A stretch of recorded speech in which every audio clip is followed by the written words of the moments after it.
আসসালামু আলাইকুম।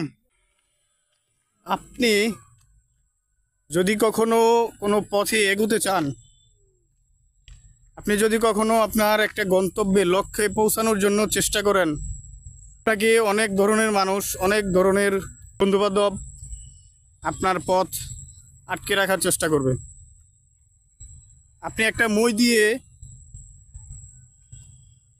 আপনার বাড়ি ছাদে উঠবেন,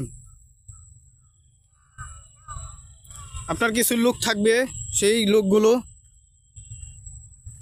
আপনার মই অর্ধেক পথ উঠা পর্যন্ত অপেক্ষা করবে।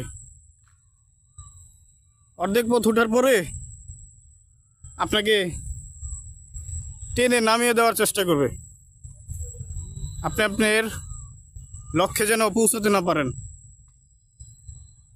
সেই জন্য বলবো, অনেকের অনেক বাধা পাবেন আপনি চলার পথে। সেই বাধাগুলো উপেক্ষা করে